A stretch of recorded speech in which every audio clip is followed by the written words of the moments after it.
In 1922, a logging camp called Marcia was established south of Cloudcroft and was served by the El Paso and Southwest Railroad.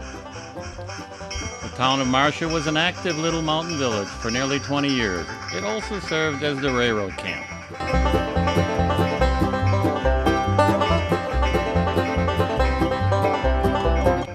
The USDA Forest Service conducted a survey of the logging and railroad campsites as part of the Passport in Time program.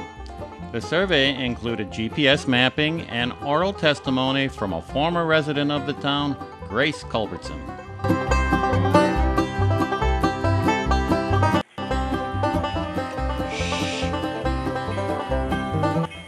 The Culbertson family owned a 160-acre homestead they had bought.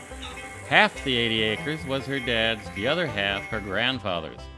Grace was born on November 26, 1927 at the sawmill now called Waterfall in Cox Canyon, near Cloudcroft, New Mexico.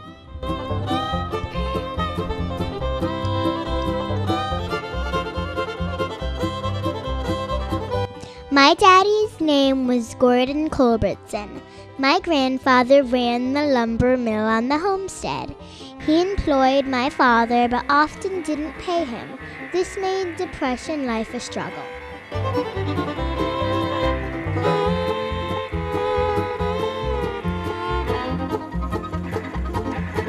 I took the train once from Alamogordo to Cloudcroft. Trains filled up from the water tanks at Valmont.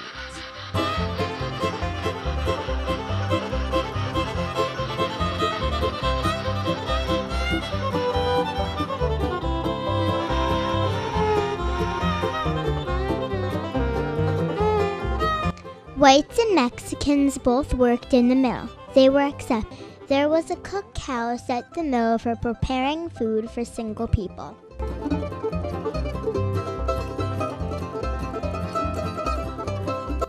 The steam engines in logging camp blew up and a man was killed, but the lady in the cookhouse was unhurt.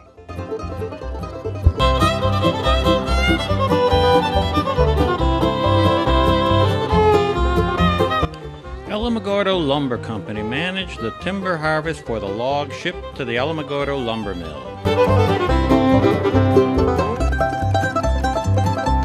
Besides the lumber mill, Old Alamogordo was a city of ranches, railroads, and cowboys.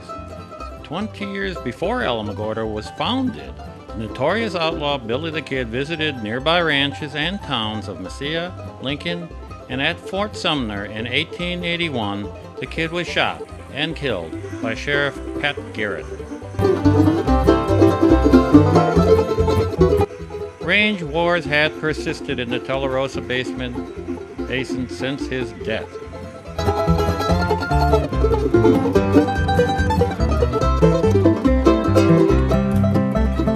Water determined the survival of man and beast in the arid Southwest. The railroad collapsed in 1905 when the line could no longer secure fresh water for its steam engines.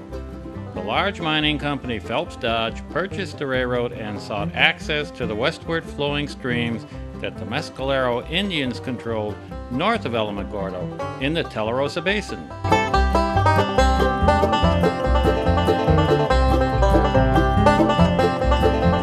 The Mescalero farmers opposed the sale of water rights to the railroad and charged that this would endanger their irrigation water. Water was a precious commodity, but the El Paso Southwest, in the end, got their water rights and later extended the line north to the coal deposits in Capitan.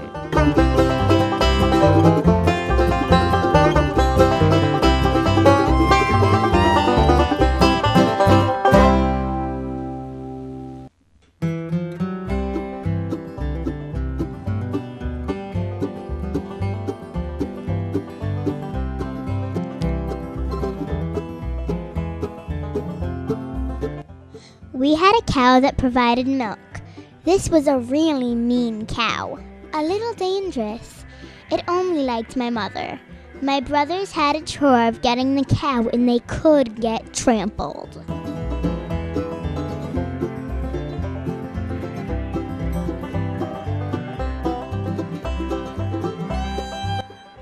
The cow was important because we sold its calves, which was one of the few sources of income for my family.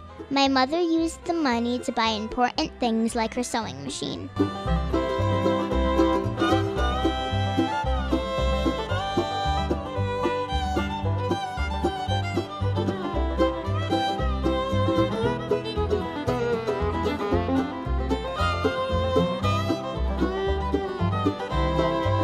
There were lots of hobos brought up by the railroad. It was a free ride for them. Sometimes the hobos would ride into Cloudcroft, not knowing the trains wouldn't leave for 3 days.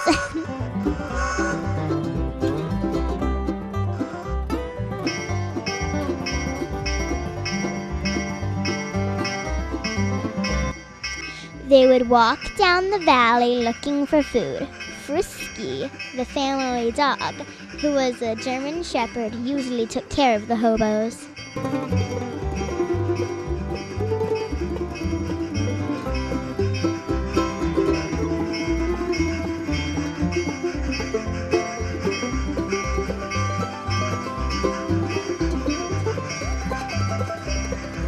During the Depression, my grandfather's logging mill went bankrupt, but many of the area residents had recalled to me. The only reason they made it through the Depression was because my grandfather employed a member of their family.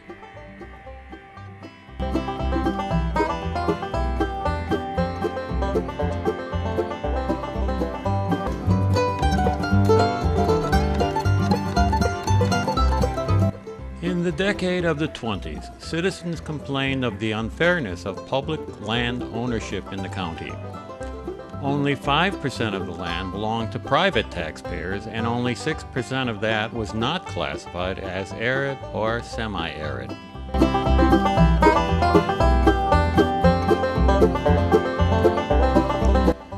During the Depression, local residents could no longer finance basic services and road constructions to, quote, "Because we are broke, we have a denuded range, busted stockmen, bankrupt logging mills."